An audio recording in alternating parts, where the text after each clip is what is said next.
Eu gostaria que a gente falasse um pouco da pauta dos militares no Congresso Nacional, que é uma dificuldade. Tem 2 projetos aí para serem votados. O primeiro é esse, do período de transição para 55 anos, e o segundo é a questão da proibição dos militares nas eleições, que é um projeto antigo que o próprio ministro da Defesa encampou, mas que não foi levado adiante no Senado Federal. E também falasse um pouco da comunicação, o problema da comunicação do governo, e esse é um episódio que mostra isso. Esse é um episódio nítido dessa falta de alinhamento dentro do próprio governo sobre o que sai, sobre o que é publicado. A gente teve vários episódios ao longo dos últimos 2 anos que foram criados, ou crises que foram criadas dentro do próprio governo por justamente não existir esse alinhamento de comunicação, esse alinhamento do que vai ser divulgado por determinado ministério. Vocês vão se lembrar, por exemplo, do caso Shein, em que naquele momento a primeira-dama fez uma publicação no Twitter rebatendo o comentário de um internauta que foi visto como um atropelo na comunicação, por exemplo, do Ministério da Fazenda, e fez com que houvesse ali uma crise que precisava ser, um incêndio que precisava ser apagado.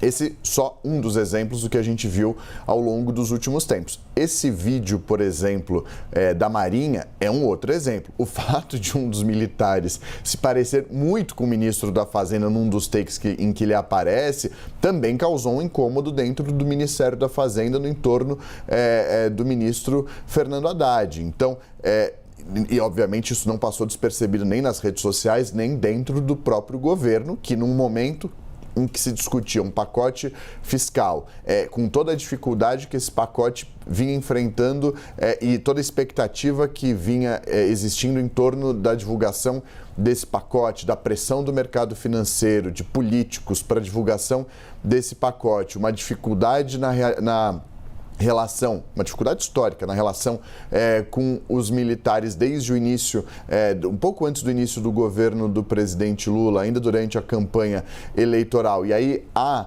uma imagem desse militar que parece muito com o ministro da Fazenda, isso também não ajudou de forma alguma. Fato é que precisa haver esse alinhamento na comunicação. E, obviamente, uma dificuldade também de conseguir um avanço dessas 2 propostas lá no Congresso. Tem que ter muita conversa, e isso passa também pelos parlamentares que têm origem militar, tanto na Câmara dos Deputados quanto no Senado, para ver esse projeto aprovado, esses 2 projetos.